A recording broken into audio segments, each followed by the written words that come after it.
الرحمن الرحیم۔ اللہ تعالیٰ نے قرآن پاک میں واضح طور پر ارشاد فرما دیا کل نفس ذائقۃ الموت، کہ جو انسان دنیا میں آیا اس نے موت کا ذائقہ چکھنا ہے۔ سوال یہ پیدا ہوتا ہے کہ اللہ تعالیٰ کی طرف سے جو قانون موت کا مرتب کیا گیا اس میں ایک ہے طبی موت، ایک حادثاتی موت ہے۔ اب اگر یہاں جائزہ لیا جائے حادثاتی موت کا، اگر حادثے میں ایک بندہ اپنے رب کو جان آفرین کے حوالے کر دیتا ہے تو اس پر بھی جو ہے پسماندگان کو صبر آ جاتا ہے۔ اگر یہاں بات کی جائے طبی موت کے حوالے سے تو ایک شخص بیمار ہوتا ہے اور اس بیماری کی حالت میں جو اپنے ایام ہوتے ہیں قسم پرسی کے وہ گزار کر بھی جو ہے ایک دن جو ہے وہ اپنے خالق حقیقی سے جا ملتا ہے، اس کی اس ناگہانی وفات پر لواحقین کو جہاں صبر آ جاتا ہے وہیں پر وہ ایک پیغام بھی دے کر جاتا ہے کہ یہ دنیا فانی ہے۔ لیکن جب دنیا کے جلاد، دنیا کے ناخدا جب اپنے آپ کو موت کا مالک بنانے لگ جائیں اور عوام کے ساتھ ظلم و ستم پر اتر آئیں تو اس کا ازالہ کون کرے گا؟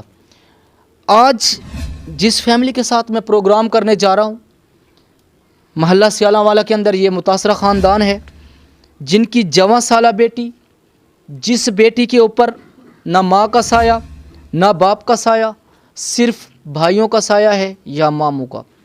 اب اگر یہاں بات کی جائے اس بچی کے حوالے سے جو بچی کھلنے سے پہلے مرجھا گئی، جس نے اپنی جوانی کی خوبصورت ایام، پر رونق بہاروں کے دن ان ظالموں کے نام کر دیے جنہوں نے اس کی قدر نہ کی۔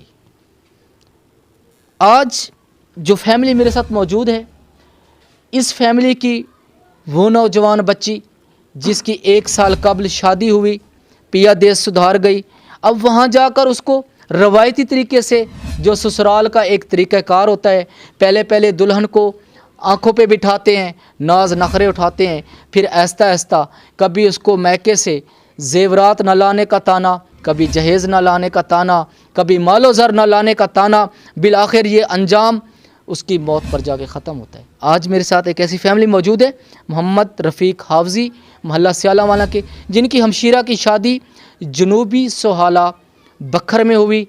1 سال کے عرصے پر محیط شادی رہی۔ اس دوران کیا واقعات سامنے آئے، بچی کے ساتھ کیا سلوک کیا گیا، بچی کی جملہ ضروریات کو پورا کیا گیا، بچی بیمار ہوتی رہی، اس کے علاج معالجے کے حوالے سے کیا طریقہ کار اختیار کیا گیا۔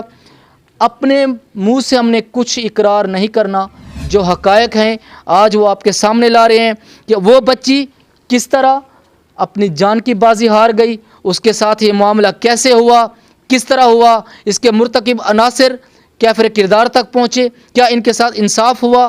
انہی کی زبانی سنتے ہیں۔ ہمارے ساتھ محمد رفیق حافظی موجود ہیں، ان سے پوچھتے ہیں کہ اس سارے معاملے کا پس منظر کیا ہے۔ سر جی وہ اپنا اس کو جب ہمارے کو بلایا نہ جائے تو اس کی طبیعت خراب ہے کہ جو اس کو آپ آ جائیں اور اس کو لے جائیں گھر۔ جب ہم پہنچے تو وہ فوت ہو چکی تھی۔ اب جو ڈاکٹروں کے پاس گئے کہ اس کو جو ہے نا سانپ نے کاٹ لیا ہے، ہمیں صرف انصاف چاہیے جی، کہ اس کی قبر کشائی کی جائے اور ہمیں انصاف ملنا چاہیے۔ صرف آپ یہ بتائیں کہ جب آپ کی ہمشیرہ کو حوالے سے آپ کو اطلاع دی گئی کہ اس کی طبیعت خراب ہے تو جب اسے آپ DHQ ہسپتال بکھر لے کر گئے تو وہاں ڈاکٹروں نے آپ کو کیا کہا؟ ڈاکٹروں نے کہا کہ اس کو یا سانپ نے کاٹا ہے یا اسے زہر دی گئی ہے کہ اس وجہ سے جو ہے نا فوت ہو چکی ہے۔ ڈاکٹروں نے کہا اس کو زہر دیا گیا یا اس کو سانپ نے کاٹا۔ ڈاکٹروں کی جو میڈیکل رپورٹ ہے اس میں کیا لکھا گیا؟ اس میں لکھا گیا ہے کہ اس کو سانپ نے کاٹ لیا ہے سر۔ آپ ڈاکٹری رپورٹ سے کہاں تک مطمئن ہیں؟ ڈاکٹری رپورٹ سے ہم بالکل مطمئن نہیں ہیں سر، ہمیں صرف انصاف چاہیے بس۔ میرے علم میں یہ بات بھی پہنچی ہے کہ آپ کی ہمشیرہ 8 ماہ کی حاملہ تھی، ان کے پیٹ میں بچہ تھا۔ اس بچے کے حوالے سے کیا ڈاکٹروں نے اس کا ٹیسٹ وغیرہ کوئی کیا بچے کے حوالے سے کہ بچہ آیا اس کے اندر زندہ ہے یا فوت ہو گیا ہے؟ اس کو نہیں چیک بھی نہیں کیا، بالکل ایسے بتا دیا کہ یہ فوت ہو چکا ہے بس بچہ بھی۔ اس سارے معاملے کے حوالے سے آپ نے اب تک کیا کارروائی کی ہے؟ ہم نے DCO بکھر کو بھی اطلاع دی ہے، SHO تھانہ کو بھی دی ہے، لیکن کہیں سے ہمیں انصاف نہیں مل رہا۔ اب جو ہے نا ہم اپنا میڈیا سے یہی بات کہنا چاہتے ہیں کہ ہمیں صرف انصاف چاہیے بس۔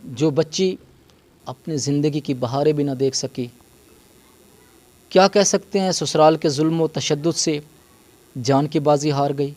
ظلم یہ ہے کہ ابھی بچی کی عمر بمشکل 18 سے 20 سال تھی اور 8-9 ماہ کا بچہ پیٹ میں تھا۔ اس ظلم پر کون چپ رہے گا؟ پاکستان کے اندر انصاف کا فقدان کیوں ہے؟ ایسے مسائل سامنے کیوں آ رہے ہیں؟ آج عورت ذات کو تشدد کا نشانہ بنایا جاتا ہے، کیوں؟ آج ہوا کی یہ بیٹی انصاف کے لیے در در بھٹکتی ہوئی نظر آتی ہے، کیوں؟ کچھ اور لوگ بھی ہمارے ساتھ موجود ہیں اہل محلہ کے، ان سے پوچھتے ہیں کہ اس کے بارے میں ان کا کیا کہنا ہے۔ ہمیں نا انصاف چاہیے، ہم ان کے پڑوسی ہیں۔ جو ہمارے علم میں بات آئی ہے کہ بچی کو زہر دی گئی ہے، لیکن ڈاکٹری رپورٹ کے مطابق کہا گیا کہ اس کو سانپ نے کاٹا ہے، لیکن ہم اس سے مطمئن نہیں ہیں۔ ہم ان کے ساتھ ہیں کہ اگر قبر کشائی بھی کی جائے تو ہمیں انصاف چاہیے۔ تو آپ نے بچی کی جو میڈیکل رپورٹ تھی، کیا وہ آپ کو متعلقہ جو DHQ اسپتال بکر کے انتظامیہ ہے، ڈاکٹر صاحب ہے جن کے اس ٹائم حاضر ڈیوٹی پر تھے، انہوں نے آپ کو میڈیکل رپورٹ دی ہے؟ نہیں، رپورٹ نہیں دی، یہی کہا ہے کہ اسے سانپ نے کاٹا ہے، اور وہ رپورٹ انہوں نے SHO کو پیش کر دی تھی، اس وجہ سے ہمیں کوئی پتہ نہیں چلا۔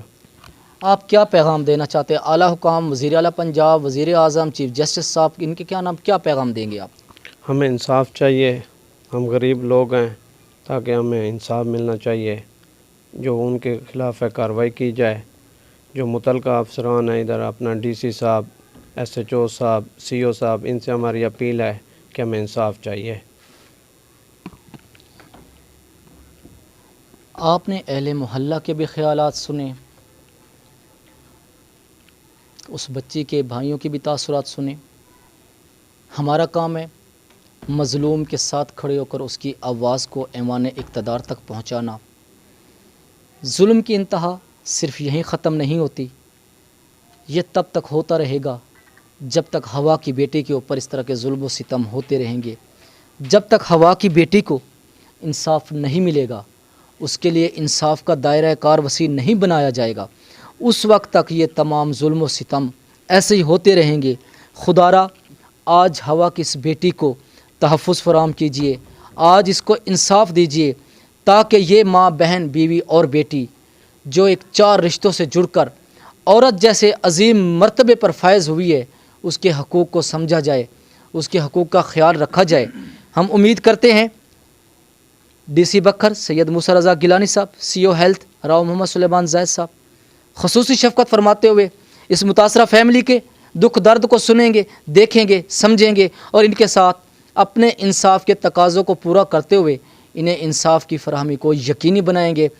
ہمارا پروگرام میری آواز سنو اسی طرح مظلوموں کا ساتھ دے کر ان کی آواز کو ایوان اقتدار تک پہنچاتا رہے گا، کیونکہ ہم نے مظلوم کا ساتھ دینا ہے۔ ساتھی رپورٹر رحمت اللہ گیلانی کے ساتھ ایم صابر کو اجازت دیجیے۔ اللہ حامی و ناصر۔